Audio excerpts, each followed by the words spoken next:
मुजफ्फरनगर में NEET paper leak मामले को लेकर युवाओं का गुस्सा सड़कों पर देखने को मिला। कलेक्ट्रेट परिसर में कॉकरोच जनता पार्टी यानी सीजेपी के बैनर तले युवाओं ने विरोध प्रदर्शन करते हुए केंद्र सरकार के खिलाफ जमकर नारेबाजी की। प्रदर्शनकारियों ने हाथों में तख्तियां और पोस्टर लेकर नीट पेपर लीक के दोषियों के खिलाफ कड़ी कार्रवाई की मांग उठाई। युवाओं का कहना था कि लगातार सामने आ रहे पेपर लीक के मामलों ने देश की परीक्षा प्रणाली की विश्वसनीयता पर सवाल खड़े कर दिए हैं। प्रदर्शन के दौरान युवाओं ने केंद्रीय शिक्षा मंत्री के इस्तीफे की मांग करते हुए शिक्षा मंत्री इस्तीफा दो और पेपर माफियाओं को फांसी दो जैसे नारे लगाए। प्रदर्शनकारियों का आरोप था कि वर्षों की मेहनत और तैयारी करने वाले लाखों छात्रों का भविष्य ऐसे मामलों से प्रभावित हो रहा है, जबकि पेपर लीक गिरोह शिक्षा व्यवस्था को नुकसान पहुंचा रहे हैं।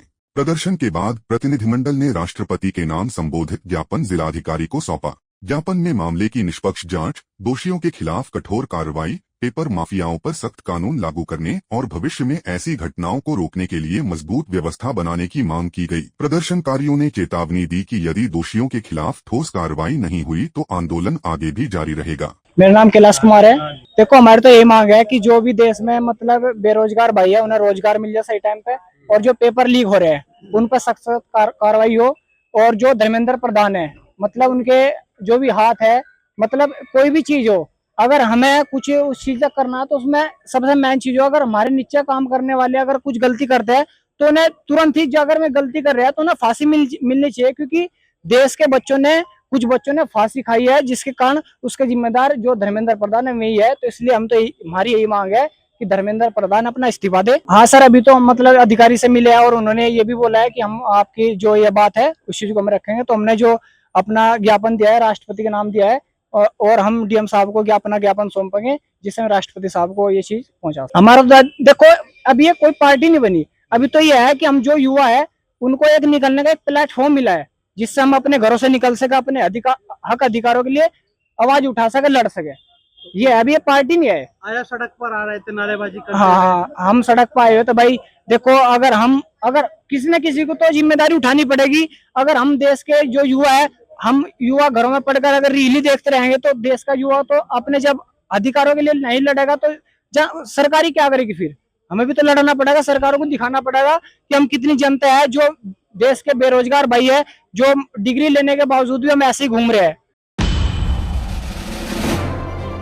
मुजफ्फरनगर में कथित हनी ट्रैप और धर्म परिवर्तन के मामले को लेकर संयुक्त हिंदू मोर्चा का एक प्रतिनिधिमंडल वरिष्ठ पुलिस अधीक्षक से मिला और ज्ञापन सौंपकर कार्रवाई की मांग की। संगठन के पदाधिकारियों का आरोप है कि एक हिंदू दलित युवक को प्रेमजाल में फंसाकर उसका कथित रूप से शोषण किया गया, बाद में उसे ब्लैकमेल कर धर्म परिवर्तन के लिए मजबूर किया गया। प्रतिनिधिमंडल ने आरोप लगाया कि जब युवक ने इस कथित दबाव से बाहर निकलने का प्रयास किया तो उसके खिलाफ दुष्कर्म का मुकदमा दर्ज करा दिया गया। ज्ञापन सौंपते हुए संगठन के नेताओं ने मामले की निष्पक्ष जांच कर संबंधित लोगों के खिलाफ कानूनी कार्रवाई की मांग की। उन्होंने कहा कि यदि 48 घंटे के भीतर पीड़ित युवक की शिकायत पर मुकदमा दर्ज नहीं किया गया तो प्रशासन के खिलाफ आंदोलन शुरू किया जाएगा। इस दौरान विभिन्न हिंदू संगठनों के पदाधिकारी भी मौजूद रहे। वहीं पुलिस प्रशासन की ओर से मामले की जांच कर आवश्यक कार्रवाई का आश्वासन दिए जाने की बात कही गई है। मेरा नाम शिवानी है जी। जैसा मैंने पहले बताया था जी, मेरे पति को मुस्लिम लोगों ने उनका धर्म बदलवाया और उन्हें ब्लैकमेल करके उनसे बहुत सा रुपया लूटा। और जब मेरे पति ने अपने पैसे वापस मांगने की मांग की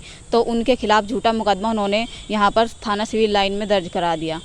उनके खिलाफ मेरे पास सारे सबूत है, सारी वीडियो रिकॉर्डिंग सब कुछ मैंने पुलिस वालों को दिखाई, इंस्पेक्टर साहब को, लेकिन उन्होंने फिर भी इस मामले में मेरे कोई कार्रवाई नहीं की जी। वीडियो सारी अश्लील है, जो लड़की ने खुद बनाई हुई है, मेरे पति को नशीला पदार्थ खिलाकर उनके साथ में गंदी वीडियो बनाई और उन वीडियो के जरिए पहले मेरे पति को ब्लैकमेल किया गया कि हमें पैसे दो नहीं तो हम तुम्हें वायरल कर देंगे जी। लाखों रुपए की ट्रांजैक्शन है जो उन्होंने मेरे पति से लिए जी। इनमें कुछ पैसा ऑनलाइन है और कुछ पैसा जो उन्होंने हाथ से ही दिया है नगद जी। अब मेरी मांग है कि उनके खिलाफ सख्त से सख्त कार्रवाई की जाए, मेरा मुकदमा चढ़ाया जाए जी। मेरे पति ने, जब मेरे पति को ब्लैकमेल के फोन आते थे उसके बाद में उन्हें धमकी आने लगी जान से मारने की। उसके बाद में तंग आकर मेरे पति ने खुद मुझे सारी बातें बताई और उसके बाद से मेरे पति गायब है 11 तारीख जी। अभी तक मेरे पति का कोई अता पता नहीं है, ना ही किसी तरह का कोई कॉन्टैक्ट है जी। 11 तारीख से मेरे पति गायब है, पिछले महीने की जी। पुलिस ने अभी तक कोई कार्रवाई नहीं करी। एसपी साहब ने कहा है कि इस मामले की सही से जांच होगी और कार्रवाई की जाएगी, आपकी पूरी मदद की जाएगी। मेरा आदित्य प्रहलाद पहुजा नाम है। देखिए, आज से 2 दिन पूर्व हमने एक मामले को उठाया था जिसमें हम लोगों ने अवगत कराया था एसएसपी साहब को कि एक कटमुल्ली जिहादी मानसिकता की लड़की ने एक हनी ट्रैप में एक हिंदू युवक को फंसाकर और उसको जो है उसके ऊपर उल्टा ही जो है रेप का मुकदमा सिविल लाइन थाने में दर्ज कराया था, जिसमें हमने मांग की थी कि इस मुकदमे को जल्द से जल्द खारिज कराया जाए और उसके बाद जो है उन जो आरोपी हैं, जो जिहादी है मानसिकता के लोग हैं, उन सबको जो है जेल भेजने का काम शासन और प्रशासन करे। हम उसके बाद 2 दिन हमने 48 घंटे का समय दिया था, वो बीत चुका है। और आज जो है जो हमारे मनोज सैनी जी हैं, संयुक्त हिंदू मोर्चा के अध्यक्ष हैं, आज वो और सभी हिंदू संगठन जो हैं हमारे साथ हैं और उन्होंने आगे मांग की है कि जल्द से जल्द इसमें कार्रवाई हो, नहीं तो फिर इसमें धरना प्रदर्शन, बड़े आंदोलन करने की वो करेंगे। पुलिस का मामला यही है, जो भी पुलिस वाला देखता है वो यही कहता है कि बहुत बड़ा मामला है, लेकिन बहुत बड़ा मामला कहने से नहीं होता, उस बड़े मामले में काम भी करना होता है। हमारा निवेदन ये है कि जल्द से जल्द जो है वो जिहादी मानसिकता की कठमुल्ली को जेल भेजा जाए और जो पूरा गैंग है उनका, केराना से लेकर केरल तक इसमें लोग जुड़े हुए हैं, सबके नाम इसमें हैं, सारी वीडियो हमारे पास है, सारे सबूत हमारे पास है, उसके बाद भी मुकदमा दर्ज नहीं हो रहा है। अगर हम शासन और प्रशासन से बार बार एक ही मांग कर रहे हैं कि अगर इसमें 48 घंटे के अंदर कार्रवाई नहीं होती तो हम बड़ा आंदोलन सभी हिंदू संगठन मिलकर करेंगे और जिसकी जिम्मेदारी शासन और प्रशासन की होगी। मनोज सैनी, अध्यक्ष संयुक्त हिंदू मोर्चा। आज एक बड़ा ही गंभीर मामला यहाँ पर हुआ है। एक हिंदू युवक को एक मुस्लिम महिला ने हनी ट्रैप में फंसाकर उसका धर्म परिवर्तन कराया और उसको ब्लैकमेल किया और बड़े ही आश्चर्य की बात है कि इसके बाद उस लड़के पर रेप का मुकदमा दर्ज करा दिया गया। अभी 2 दिन पूर्व ये मामला हिंदू वाहिनी के पाहुजा जी के पास तक पहुँचा। ये भी अधिकारी महोदय से मिले, परंतु इनकी मांग के बावजूद भी 2 दिन तक इस मामले में अब तक कोई कार्रवाई नहीं हुई। और बड़े ही अफसोस की बात है, माननीय योगी जी की सरकार में एक मुस्लिम लड़की हनी ट्रैप में हिंदू युवक को फंसा के उसका धर्म परिवर्तन करा रही है, उसके बाद उसको ब्लैकमेल कर रही है और उसके बाद यही पुलिस उस पर रेप का मुकदमा दर्ज कर रही है। ये बड़े ही शर्म की अफसोस की बात है।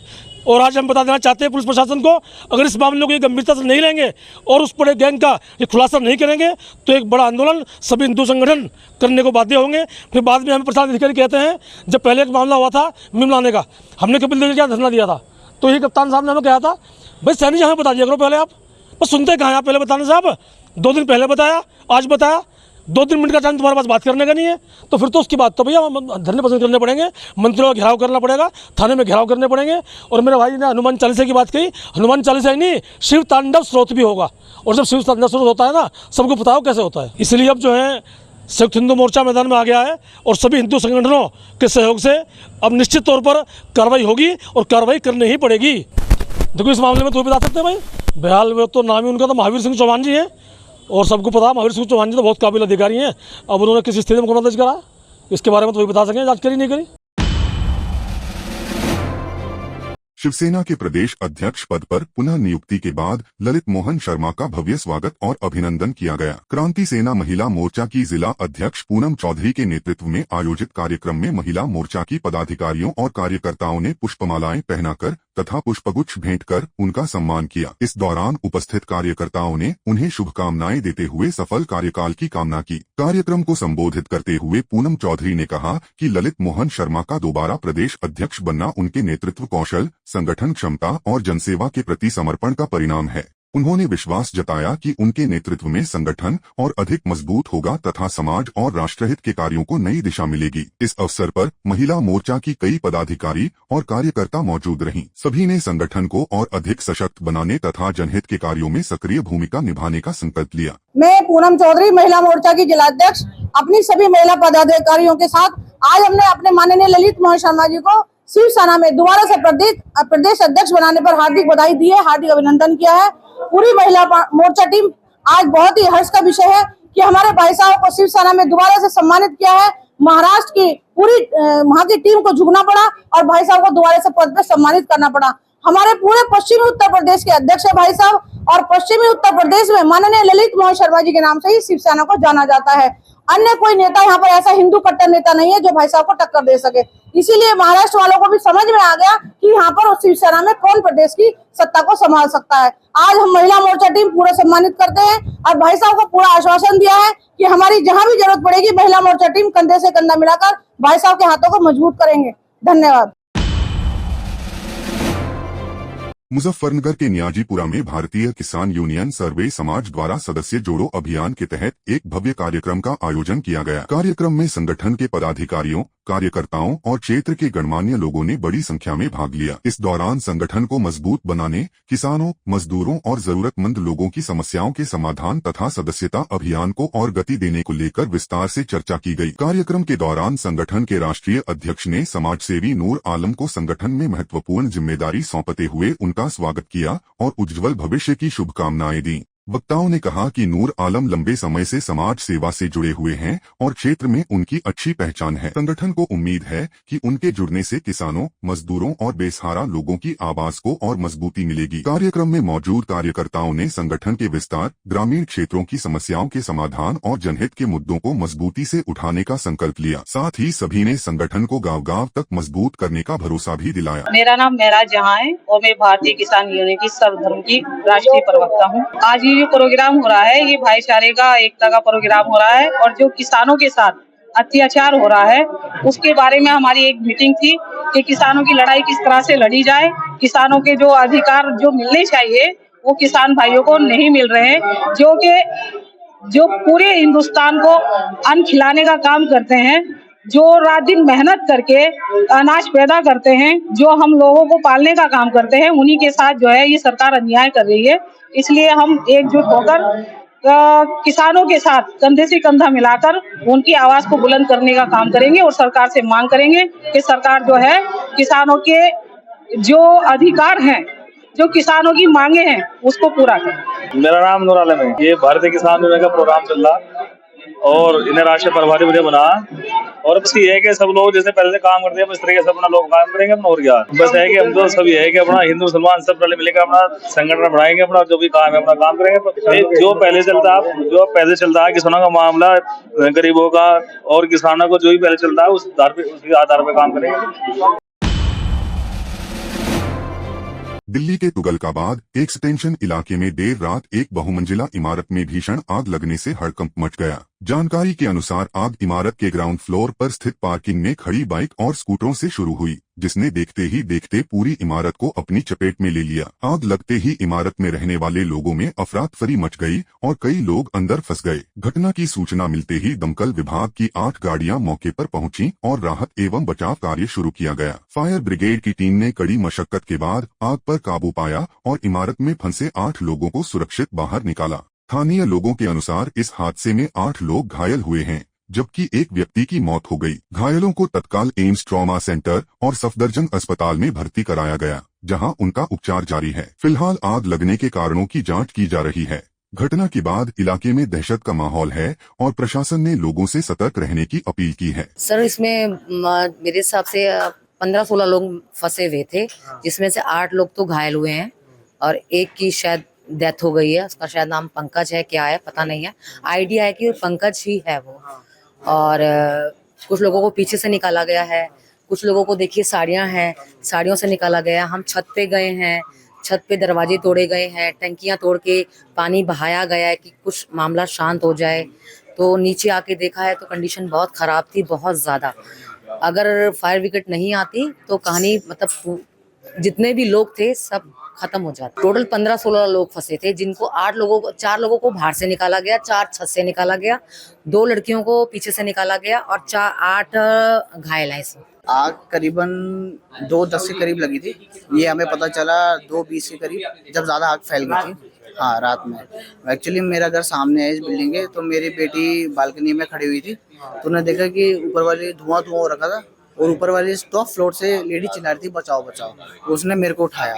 उस समय मैंने अपनी बेटी के फ़ोन से फ़ोन किया फायर ब्रिगेड को। फ़ोन करते करते मैं नीचे आया तो मैंने देखा था हमें पूरी आग लगी थी, तो ऊपर कोई जा नहीं सकता था। वैसे ही मैं फ़ोन पे बात करते करते बाहर निकला। मैंने पीसीआर को रुकवाया, पीसीआर क्योंकि मैं फायर ब्रिगेड से कॉल कर रहा था। पीसीआर को रुकवाया मैंने, पीसीआर वालों को बुलाया, फिर उन्होंने आए। जब तक यहाँ के थोड़े बहुत लोगों ने अंदर पानी फेंकना स्टार्ट कर दिया था। ये साड़ी है, मेरी बेटी ने साड़ी फेंकी है, ऊपर जो लटकी हुई है उन्होंने वो साड़ी फेंकी अपने घर से। एक वो बंदे वहाँ से उतरे हैं, उसके फायर ब्रिगेड आई तो उन्होंने बाकी चुच्चे से संभाल लिया। इनमें से 8 जने ठीक है, एक की मौत हुई। कम से कम 4 या 5 गाड़ियाँ आई थी फायर ब्रिगेड की। एम्बुलेंस भी 6-7 एम्बुलेंस आ गई थी। पुलिस वाले भी सारे जितने भी हमारे यहाँ के एरिया के पुलिस वाले सब आए थे। भारतीय खेल जगत से एक दुखद खबर सामने आई है। देश के दिग्गज निशानेबाज जसपाल राणा का 49 वर्ष की आयु में निधन हो गया है। जानकारी के अनुसार म्यूनिख से लौटते समय फ्लाइट में उनकी तबीयत बिगड़ गई थी, जिसके बाद उन्हें दिल्ली के मैक्स साकेत अस्पताल में भर्ती कराया गया था। उपचार के दौरान उन्होंने अंतिम सांस ली। उनके निधन से खेल जगत में शोक की लहर है। उनका पार्थिव शरीर सैनिक फार्म स्थित आवास पर रखा गया है, जहां अंतिम दर्शन के लिए बड़ी संख्या में लोग पहुंच रहे हैं। भारतीय निशानेबाजी में उनके योगदान को हमेशा याद किया जाएगा।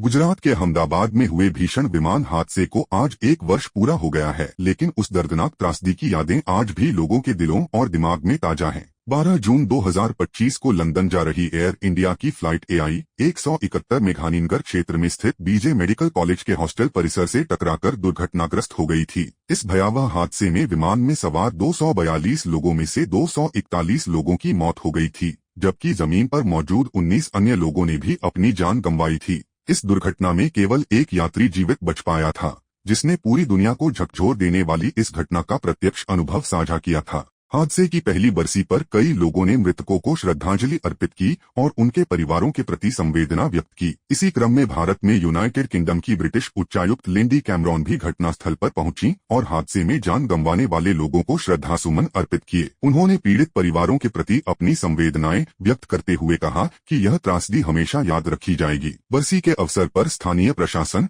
सामाजिक संगठनों और नागरिकों ने भी मौन रखकर मृतकों को श्रद्धांजलि दी। यह हादसा भारतीय विमानन इतिहास की सबसे दुखद घटनाओं में से एक माना जाता है, जिसकी याद आज भी लोगों को भावुक कर देती है। वाराणसी में भारतीय नाविकों की मौत को लेकर शुक्रवार को वकीलों ने विरोध प्रदर्शन करते हुए गहरा रोष व्यक्त किया। प्रदर्शनकारियों का कहना था कि दुनिया के विभिन्न हिस्सों में चल रहे सैन्य संघर्षों और युद्धों का खामियाजा भारतीय नागरिकों को नहीं भुगतना चाहिए। उन्होंने कहा कि अंतर्राष्ट्रीय तनाव और संघर्ष के बीच विदेशों में कार्यरत भारतीय नागरिकों, विशेषकर नाविकों और समुद्री कर्मचारियों की सुरक्षा सुनिश्चित करना बेहद जरूरी है। प्रदर्शन के दौरान वकीलों ने मृतक भारतीय नाविकों को श्रद्धांजलि अर्पित की और उनके परिवारों के प्रति संवेदना व्यक्त की। प्रदर्शनकारियों ने केंद्र सरकार से मांग की कि इस मामले को अंतर्राष्ट्रीय स्तर पर मजबूती से उठाया जाए और विदेशों में काम कर रहे भारतीयों की सुरक्षा के लिए प्रभावी कदम उठाए जाएं। उन्होंने कहा कि युद्ध प्रभावित क्षेत्रों में कार्यरत भारतीय नागरिकों की सुरक्षा को लेकर विशेष व्यवस्था की जानी चाहिए, ताकि भविष्य में ऐसी दुखद घटनाओं को रोका जा सके। वकीलों ने मृतक नाविकों के परिवारों को उचित सहायता और न्याय दिलाने की भी मांग की। प्रदर्शन के दौरान बड़ी संख्या में अधिवक्ता मौजूद रहे और उन्होंने सरकार से इस मामले में संवेदनशीलता के साथ कार्रवाई करने का आग्रह किया। देखिए, 3 दिन से जो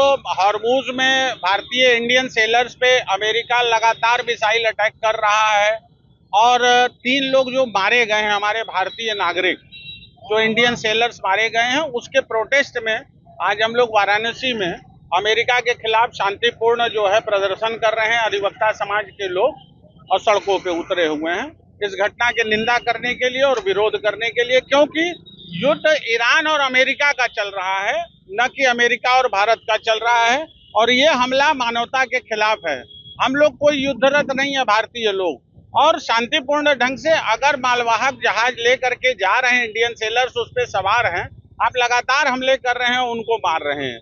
एक अमेरिकी नागरिक अगर दुनिया भर में कहीं मारा जाता है तो ये अमेरिका पूरा बखेड़ा खड़ा कर देता है पूरी दुनिया में।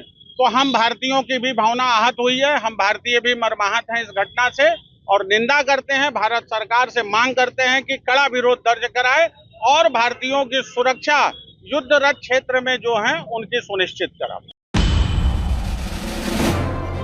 ओडिशा के पुरी स्थित विश्व प्रसिद्ध श्री जगन्नाथ टेम्पल में आज भक्ति, श्रद्धा और आध्यात्मिक ऊर्जा का अद्भुत संगम देखने को मिला, जब भगवान जगन्नाथ की पवित्र पतित पावन आरती का आयोजन पूरे विधि विधान और धार्मिक परंपराओं के साथ संपन्न किया गया। इस विशेष अवसर पर सुबह से ही मंदिर परिसर में श्रद्धालुओं का तांता लगा रहा। देश के विभिन्न राज्यों से पहुंचे हजारों भक्तों ने भगवान जगन्नाथ के दर्शन कर पूजा अर्चना की और अपने परिवार की सुख समृद्धि, स्वास्थ्य और कल्याण की कामना की। पतित पावन आरती के दौरान मंदिर का वातावरण पूरी तरह भक्तिमय हो गया। शंखनाद, घंटियों की मधुर ध्वनि और वैदिक मंत्रोच्चार के बीच भगवान जगन्नाथ की आरती की गई। जैसे ही आरती शुरू हुई, पूरा मंदिर परिसर जय जगन्नाथ के जय घोष से गूंज उठा। श्रद्धालु भक्ति में लीन होकर आरती में शामिल हुए और भगवान के दिव्य स्वरूप के दर्शन कर स्वयं को धन्य महसूस करते नजर आए। मंदिर प्रशासन द्वारा श्रद्धालुओं की सुविधा और सुरक्षा के लिए विशेष व्यवस्थाएं भी की गई थीं, जिससे दर्शन और पूजा अर्चना का क्रम सुचारू रूप से चलता रहा। धार्मिक मान्यताओं के अनुसार पतित पावन आरती का विशेष महत्व माना जाता है और इसमें शामिल होने से भक्तों को आध्यात्मिक शांति और पुण्य की प्राप्ति होती है। आरती के बाद श्रद्धालुओं ने मंदिर परिसर में भगवान जगन्नाथ के प्रति अपनी गहरी आस्था व्यक्त की। कुल मिलाकर पुरी धाम में आयोजित यह पावन अनुष्ठान श्रद्धा, भक्ति और सनातन परंपरा की जीवंत झलक बनकर सामने आया, जिसने हर श्रद्धालु को आध्यात्मिक आनंद से भर दिया। ममता बनर्जी को जिस प्रकार से हराया गया वो एक षड्यंत्र था। जिस तरह से आप बूथ के आंकड़े आ रहे हैं, आपने देखा होगा, एक षड्यंत्र था, बहुत बड़ा कपट था, छल था। और अब जिस तरह से पार्टी को तोड़ा जा रहा है वो भी एक छल कपट है। आपको इतना सब कुछ मिलने के बावजूद भी आपका मुंह बंद नहीं हो रहा है। हाँ, आप और कुछ निकलते जा रहे हैं, ये पार्टी। आपको और क्या चाहिए? आपके पास पश्चिम बंगाल में और लोकसभा में पूरा बहुमत है, अघोरी बहुमत है, फिर भी आपका पेट नहीं भर रहा है। मीनाक्षी नटराजन की सीट, राज्यसभा की सीट, जिस तरह से आपने निगल ली है, चोरी की है, ये आपको शोभा नहीं देता। मोदी जी, इतना मैं कहूँगा कि आपको शोभा नहीं देता।